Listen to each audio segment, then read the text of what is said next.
guys, how are you? In this video we are going to I am going to answer your comments. Without any time wasting, let's start the video. So let's start with the first comment. Is Warangal airport working? तो मैं आपको बता दूं कि वरंगल में airport नहीं है. अगर आपको फ्लाइट से आना है तो हैदराबाद तक आना पड़ेगा, फिर हैदराबाद से यहाँ तक आप बस से आ सकते हो, ट्रेन से आ सकते हो. Is it fine? Okay. Next comment is BTech classroom does not have AC at all. Okay, actually मैं ये कमेंट इसलिए आया है क्योंकि मैंने एक ब्लॉग में 10th मई के ब्लॉग में मैंने ऐसा बोला था कि हमारे तो क्लास में एसी नहीं है, बस एसी है तो लाइब्रेरी में ही है. आई थिंक कि बीटेक की क्लास में एसी होंगे, ऐसे मैंने बोला था. बट एक कमेंट आया है और ये इनको मैं जानती हूँ, ये मुझे मिले भी है कैंपस में, तो thank you so much for telling this. Okay, तो ये अभी हम लोग को पता चल गया कि बीटेक की क्लासरूम में भी एसी नहीं है.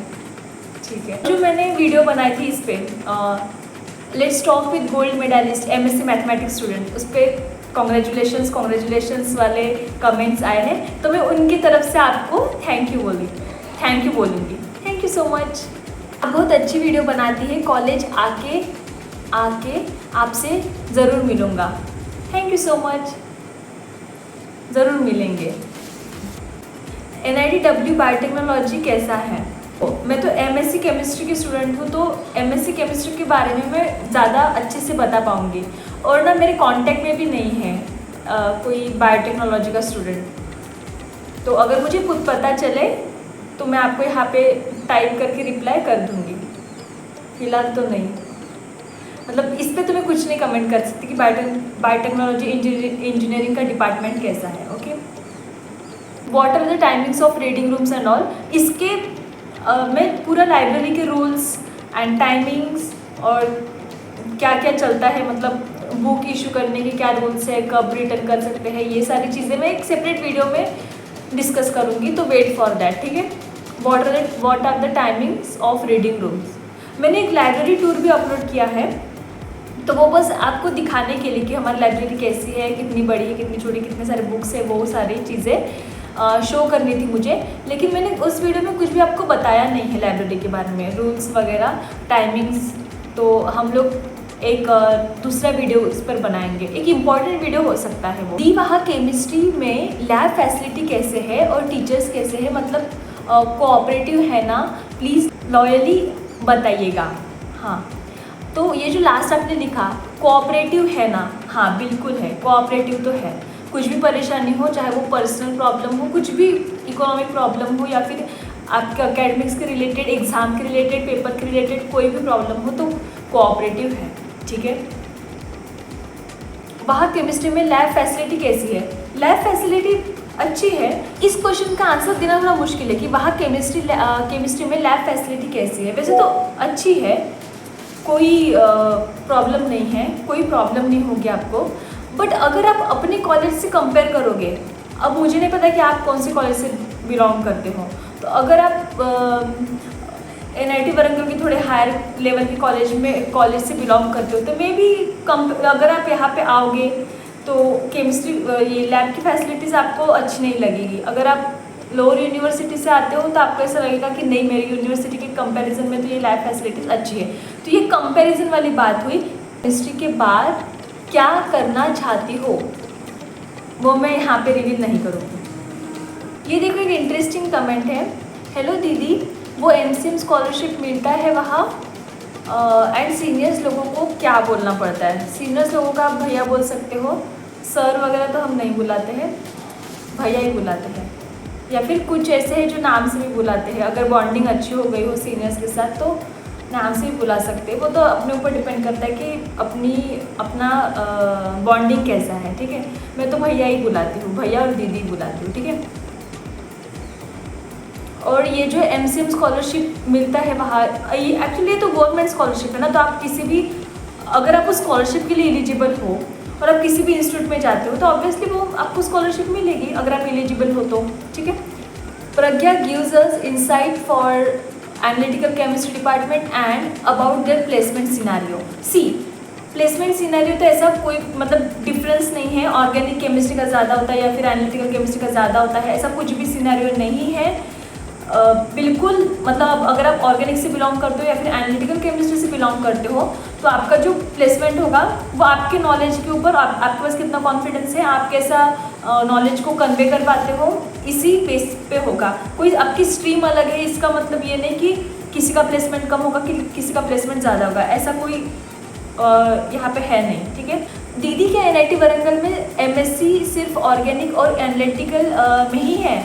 देखो फर्स्ट ईयर में जब आप एडमिशन लोगे ना तो आपको सारे सब्जेक्ट्स पढ़ने पड़ेंगे जितने भी है, इनऑर्गेनिक, ऑर्गेनिक, एनालिटिकल, ठीक है, फिजिकल सारे। लेकिन जब आप सेकेंड ईयर में एडमिशन लोगे तब आपकी जो क्लास है फर्स्ट ईयर की वो 2 क्लास में डिवाइड हो जाएंगी, एक तो ऑर्गेनिक और एक है एनालिटिकल। ऑर्गेनिक में 30 सीट्स है, बाकी फिर एनालिटिकल, ठीक है। तो फिर जब आप सेकेंड ईयर में एडमिशन लोगे तो आपको एक स्ट्रीम चूज़ करनी पड़ेगी, या तो ऑर्गेनिक या तो एनालिटिकल, बस ऐसा है।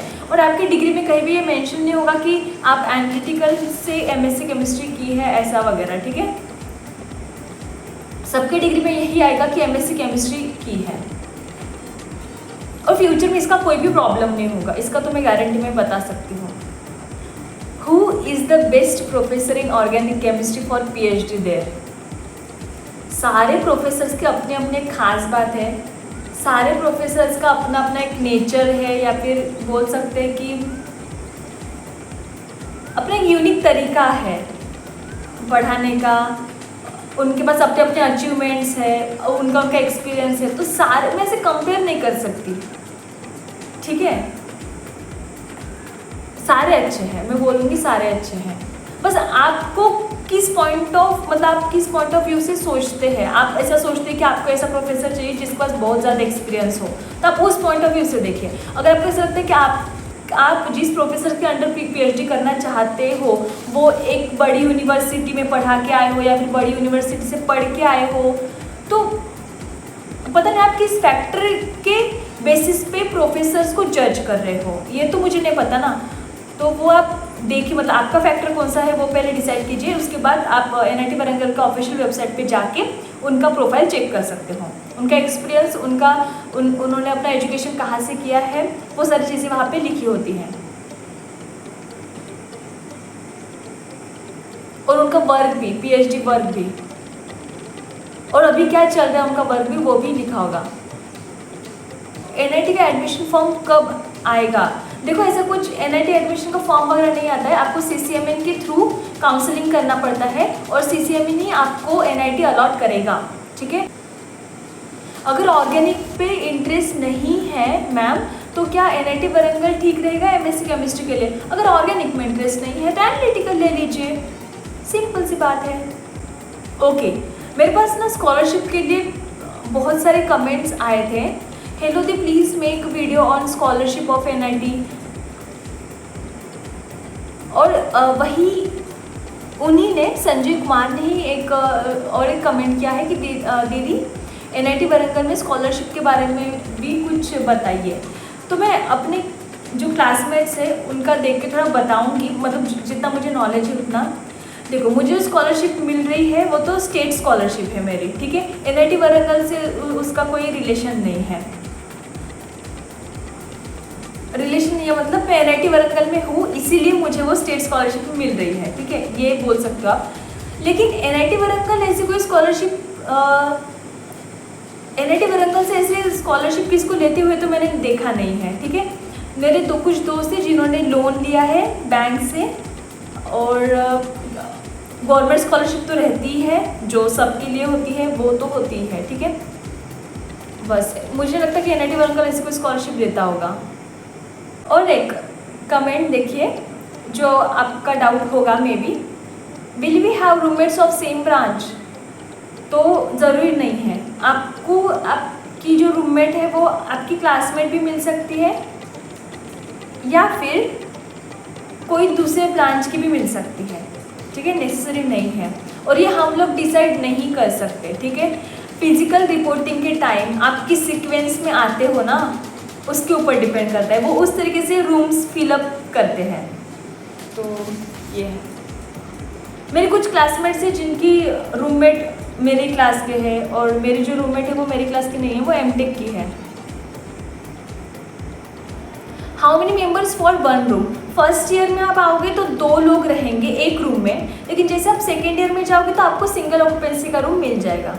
हाँ, ये भी एक इम्पॉर्टेंट कमेंट हो सकता है, are auto cab allowed into campus up to hostel? Yes, but only when if you have lots of stuff with you or you are not feeling well, you are sick, okay, in that case only you will be able to take auto inside. Do all students gets, girls or boys, gets hostel for MSc program in NIT Warangal? Yes, आप NIT Warangal में कोई भी course कीजिए, BTech, MTech, MSc, PhD की guarantee मैं नहीं दे सकती, PhD की गारंटी मैं नहीं दे सकती, लेकिन बाकी जो कोर्सेस है उसके लिए आपको हॉस्टल अलॉट होगा। हाँ, ये भी एक इम्पॉर्टेंट हो सकता है। दीदी, how are your monthly expenses in NIT Warangal? इसके लिए भी मैं एक छोटी सी सेपरेट वीडियो बनाऊंगी, ठीक है। मुझे इसमें 1-2 चीज़ें बतानी है, तो ये वीडियो लंबी हो जाएगी। तो देखो, यहाँ पे मैंने कुछ ऐसे भी कमेंट्स डिस्कस किए हैं जिनका मैंने ऑलरेडी आंसर दिया है, और मुझे ऐसा लगा कि ये सेम कमेंट्स किसके हो सकते हैं, तो इस वीडियो में सॉल्व हो जाएंगे उनके भी डाउट्स। तो ये वीडियो मैं यही एंड करती हूँ, मिलती हूँ जल्दी नेक्स्ट वीडियो में। Till then bye. ज़्यादा क्वेश्चंस नहीं थे, लेकिन फिर भी मुझे इसे बनाने का मन किया तो मैंने ये वीडियो बना ली। Hey guys, now you can connect me through Telegram also. Link is given in the description.